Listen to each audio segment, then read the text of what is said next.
Halo semuanya, selamat datang di e-modul Green Kitchen mengelola sisa makanan dengan bijak. Dalam modul ini, kami akan membantu Anda untuk melalui proses pengomposan sisa makanan di rumah tangga yang merupakan langkah penting dalam menerapkan gaya hidup hijau. Bersama kami, anggota Media Group 10, Wildah Keroto Aini, Nur Anisya, dan Rika Rachmaulia, dengan penuh semangat kami mempersembahkan modul Green Kitchen mengelola sisa makanan dengan bijak. Tujuan kami dalam membuat modul ini adalah untuk menyebarkan kesadaran tentang pentingnya tindakan keberlanjutan di rumah tangga, khususnya melalui praktik pengomposan sisa makanan.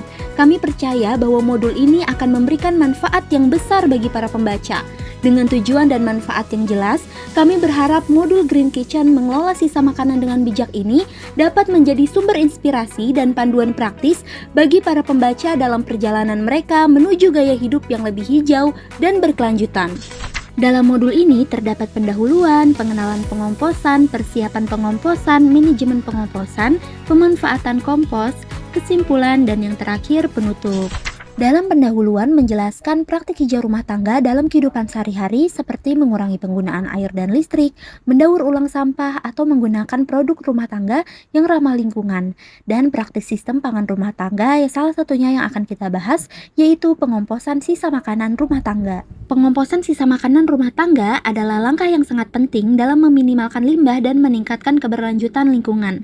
Ketika kita membuang sisa makanan ke tempat pembuangan sampah, kita tidak hanya membuang-buang sumber daya berharga, tetapi juga menghasilkan gas rumah kaca yang berkontribusi pada perubahan iklim.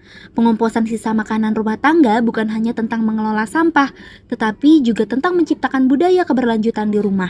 Dengan langkah kecil ini, kita dapat memberikan kontribusi yang signifikan terhadap perlindungan lingkungan dan meningkatkan kualitas hidup bagi kita dan generasi yang mendatang. Terdapat kutipan pada gambar ini yang menyatakan bahwa kita memiliki kemampuan atau kekuatan untuk menjaga bumi ini, yang tentunya dengan menerapkan praktik-praktik hidup hijau ramah lingkungan dalam kehidupan sehari-hari. Mari kita pahami terlebih dahulu apa itu pengomposan. Pengomposan adalah proses alami atau terkendali di mana bahan organik seperti sisa makanan, daun kering, atau sampah dapur lainnya diuraikan oleh mikroorganisme menjadi kompos atau pupuk organik yang kaya akan nutrisi. Proses ini menghasilkan bahan yang berguna untuk meningkatkan kesuburan tanah dan pertumbuhan tanaman. Proses pengomposan adalah perjalanan yang menarik dari limbah organik menjadi pupuk yang kaya akan nutrisi. Dimulai dari saat bahan organik seperti sisa makanan, daun kering, atau sampah dapur lainnya dikumpulkan, proses ini memasuki tahap awal dekomposisi. Saat bahan organik ditempatkan dalam wadah pengomposan atau tumpukan kompos, mikroorganisme mulai bekerja. Bakteri, jamur, dan cacing tanah adalah pahlawan tak terlihat dalam proses ini. Mereka memecah bahan organik menjadi bagian-bagian yang lebih kecil melalui proses dekomposisi. Setelah beberapa minggu atau bahkan beberapa bulan, proses pengomposan mencapai tahap matang. Pada tahap ini, kompos akan memiliki tekstur yang seragam dan aroma yang khas. Itu berubah menjadi bahan gelap yang menyerupai tanah humus dan siap digunakan sebagai pupuk organik. Proses pengomposan adalah perjalanan yang mengagumkan di mana bahan organik yang tadinya dianggap sebagai limbah berubah menjadi sumber daya berharga bagi tanaman dan lingkungan. Ini adalah contoh sempurna dari siklus alami kehidupan di mana satu makhluk memberi makan yang lain dan limbah menjadi nutrisi. Selanjutnya, manfaat lingkungan dan ekonomi dari pengomposan sisa makanan. Di sisi lingkungan, pengomposan menyediakan beberapa manfaat yang signifikan. Pertama-tama, itu mengurangi jumlah sampah organik yang masuk ke tempat pembuangan akhir, mengurangi tekanan pada fasilitas pengelolaan sampah, dan mencegah pencemaran lingkungan. Selain itu, pengomposan juga mengurangi emisi gas rumah kaca seperti metana yang dihasilkan dari pembusukan sampah di tempat pembuangan akhir. Dengan mengurangi emisi gas rumah kaca, pengomposan membantu mengurangi dampak negatif terhadap perubahan iklim dan membantu melindungi lingkungan. Sementara itu, dari sisi ekonomi, pengomposan sisa makanan juga memiliki manfaat yang signifikan. Pertama-tama, itu mengurangi biaya pengelolaan sampah bagi pemerintah dan perusahaan pengelola limbah.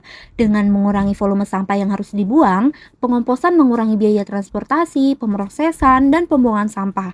Selain itu, pengomposan juga menghasilkan pupuk organik yang kaya akan nutrisi yang dapat digunakan sebagai substitusi untuk pupuk kimia yang mahal. Dengan menggunakan kompos yang dihasilkan dari pengomposan sisa makanan, petani dan tukang kebun dapat mengurangi biaya pembelian pupuk kimia dan meningkatkan kesuburan tanah secara alami. Dengan demikian, pengomposan sisa makanan bukan hanya memberikan manfaat lingkungan yang penting, tetapi juga memberikan manfaat ekonomi yang signifikan bagi masyarakat. Ini adalah contoh nyata dari bagaimana praktik yang sederhana dan berkelanjutan dapat memiliki dampak positif yang besar bagi dunia kita. Persiapan untuk pengomposan. Pemilihan tempat kompos. Pilihlah lokasi yang terlindungi dari sinar matahari langsung dan angin kencang, tetapi tetap memiliki akses udara yang cukup. Tempat yang ideal adalah di dekat dapur dan taman, agar mudah mengaksesnya dan membuang sisa makanan. Lalu, bahan-bahan yang bisa dan tidak bisa dikompos, yaitu bahan-bahan yang bisa dikompos termasuk sisa makanan, kecuali daging dan produk susu, daun, potongan rumput, dan kertas daur ulang. Bahan yang tidak boleh dimasukkan adalah daging, tulang, lemak, dan produk susu. Teknik-teknik dasar untuk memulai pengomposan di rumah. 1. Membangun tumpukan kompos. Mulailah dengan lapisan bahan organik seperti daun atau rumput kering sebagai bahan karbon. Diikuti dengan lapisan bahan hijau seperti sisa makanan sebagai sumber nitrogen. Ulangi proses ini secara bergantian untuk menciptakan struktur tumpukan yang seimbang. Yang kedua, pemeliharaan rutin. Pastikan tumpukan kompos tetap lembab dengan menyiraminya secara teratur, tetapi hindari kelembapan berlebihan yang dapat mengakibatkan pembusukan. Aduk tumpukan secara berkala untuk memastikan sirkulasi udara yang baik dan mempercepat dekomposisi. Yang ketiga, pemanfaatan kompos. Setelah beberapa minggu atau bulan, kompos akan matang dan siap digunakan. Gunakan kompos ini sebagai pupuk untuk tanaman di kebun, pot, atau halaman rumah. Sudahkah Anda tahu bagaimana teknik dasar pengomposan di rumah dari penjelasan di atas? Manajemen pengomposan. 1. Pemeliharaan rutin tumpukan kompos. Pemutaran tumpukan. Rutinlah memutarkan tumpukan kompos menggunakan pitchfork atau alat lainnya. Pemutaran membantu memastikan bahwa semua bagian tumpukan mendapatkan oksigen yang cukup untuk mendukung aktivitas mikroorganisme pengurai. Pemantauan kelembapan. Pantau kelembapan tumpukan kompos secara teratur. Kompos yang baik seharusnya memiliki kelembapan sekitar 50-60%. Jika tumpukan terlalu kering, tambahkan air. Jika terlalu basah, tambahkan bahan coklat seperti daun kering. Penambahan bahan segar. Tambahkan bahan hijau dan bahan coklat secara teratur untuk menjaga keseimbangan antara dua jenis bahan ini. Ini membantu menciptakan kondisi yang optimal untuk penguraian. Pemantauan suhu. Monitor suhu tumpukan kompos. Suhu yang meningkatkan menandakan aktivitas mikroorganisme yang baik. Jika suhu tumpukan turun drastis, pertimbangkan untuk memutarkan tumpukan atau menambahkan bahan hijau. Terakhir, perlindungan dari cuaca ekstrim. Lindungan tumpukan kompos dari cuaca ekstrim, terutama hujan yang berlebihan atau sinar matahari yang terlalu panas. Tumpukan yang terlindungi dapat mengurangi kehilangan kelembapan dan menjaga kondisi optimal. Manajemen pengomposan. 2. Pengaturan rasio karbon dan nitrogen. Pahami rasio ideal. Rasio ideal C/N dalam tumpukan kompos umumnya berkisar antara 25:1 hingga 30:1, artinya terdapat sekitar 20-30 bagian karbon untuk setiap bagian nitrogen dalam tumpukan.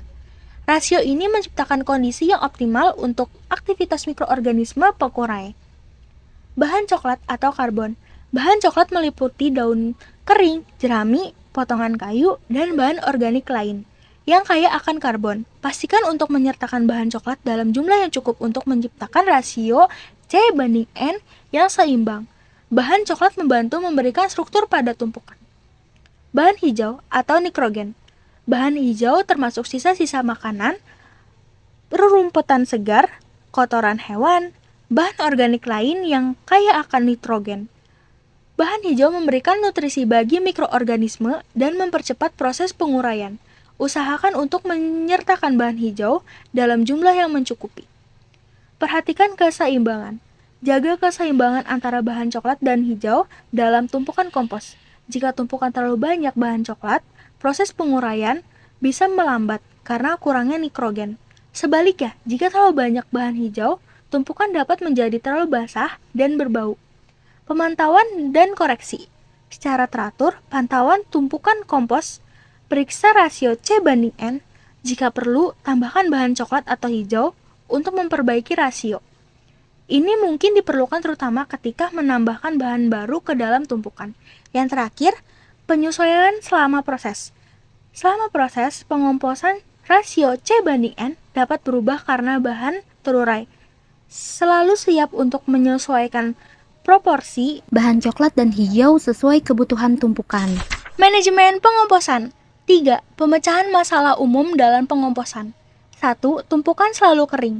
Masalahnya, kelembapan yang rendah dapat menghambat aktivitas mikroorganisme pengurai. Solusinya, tambahkan air secara perlahan ke tumpukan dan pastikan kelembapan tetap dalam kisaran 50-60%. Gunakan bahan hijau yang lebih segar atau air tambahan untuk meningkatkan kelembapan. Yang kedua, tumpukan terlalu basah. Masalahnya, kelembapan yang berlebihan dapat menghasilkan bau tak sedap dan mencegah sirkulasi udara. Solusinya, tambahkan bahan coklat seperti daun kering, jerami, atau karton untuk menyerap kelembapan. Pastikan ventilasi yang baik dan hindari penutupan yang ketat. Yang ketiga, bau tidak sedap. Masalahnya, bau yang tidak sedap dapat disebabkan oleh kelembapan berlebihan, ketidakadaan oksigen, atau bahan-bahan tertentu. Solusinya, pastikan ventilasi yang baik, aduk tumpukan secara teratur, dan hindari memasukkan bahan-bahan yang dapat menyebabkan bau tak sedap seperti daging atau produk susu. Yang keempat, kehadiran hama dan binatang pengganggu.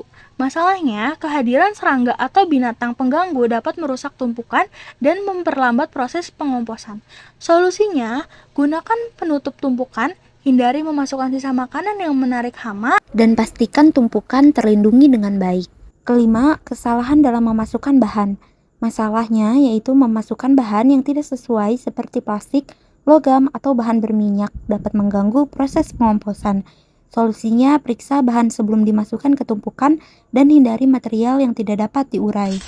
Pemanfaatan kompos. Cara menggunakannya dalam kebun atau tanaman pot. Kompos dapat digunakan dalam kebun atau tanaman pot dengan cara menyebarkannya di atas tanah sebagai pupuk organik. Anda juga bisa mencampurkan kompos dengan tanah untuk meningkatkan kualitasnya atau membuat campuran media tanam yang kaya nutrisi. Manfaat tanah kompos untuk tanaman. Tanah kompos kaya akan nutrisi yang dibutuhkan tanaman untuk tumbuh dengan baik. Nutrisi ini mencakup nitrogen, fosfor, dan kalium serta mikroorganisme yang menguntungkan. Tanah kompos juga meningkatkan retensi air dan struktur tanah, memungkinkan tanaman untuk mengakses air dan nutrisi yang lebih baik. Strategi untuk mengoptimalkan penggunaan kompos di rumah tangga. Anda dapat mengoptimalkan penggunaan kompos di rumah tangga dengan memperhatikan jenis limbah organik yang Anda kompos, memastikan kelembapan yang tepat, dan membalik kompos secara teratur untuk mempercepat dekomposisi. Memilih wadah kompos yang sesuai dan memanfaatkan sumber daya lokal juga dapat membantu meningkatkan efisiensi proses kompos. Kesimpulan, praktik hijau rumah tangga pengomposan sisa makanan adalah langkah konkret yang dapat diambil oleh setiap rumah tangga untuk berkontribusi pada keberlanjutan lingkungan. Dengan memahami proses pengomposan dan menerapkan langkah-langkah praktis yang sesuai, kita dapat mengurangi limbah dan membantu menjaga keseimbangan ekosistem bumi. Oleh karena itu, pengomposan sisa makanan bukan hanya sebuah tindakan, tetapi juga sebuah komitmen untuk menjaga lingkungan alam kita. Pentingnya praktik Green Kitchen. Praktik Green Kitchen yang mengelola sisa makanan dengan bijak memiliki manfaat penting, seperti mengurangi jumlah limbah yang masuk ke tempat pembuangan sampah dan meningkatkan kesuburan tanah dengan pupuk organik. Ini juga merupakan langkah yang penting dalam membangun kesadaran akan pentingnya siklus lingkungan yang berkelanjutan dalam kehidupan sehari-hari. Green Kitchen mengelola sisa makanan dengan bijak. Mari kita bergabung dalam perjalanan ini, biarkan kesadaran, tanggung jawab, keterlibatan, kesehatan, dan penghargaan menjadi pendorong kita. Bersama-sama kita dapat menciptakan perubahan positif untuk bumi kita dan generasi mendatang. Jika berminat untuk membaca modul kami secara menyeluruh, kalian bisa scan barcode ini ya. Ada salah satu kutipan dari Jennifer Nini yang berkata, "Masa depan kita bergantung pada apa yang kita lakukan sekarang. Setiap langkah kecil dalam menjaga bumi akan memiliki dampak besar bagi generasi mendatang." Terima kasih telah mengikuti modul Green Kitchen mengelola sisa makanan dengan bijak. Semoga modul ini memberikan wawasan dan inspirasi bagi Anda untuk memulai pengomposan sisa makanan di rumah tangga Anda. Jika ada saran dan kritik atau pertanyaan lebih lanjut, silakan hubungi kami pada kontak yang tertera di sini. Sampai jumpa.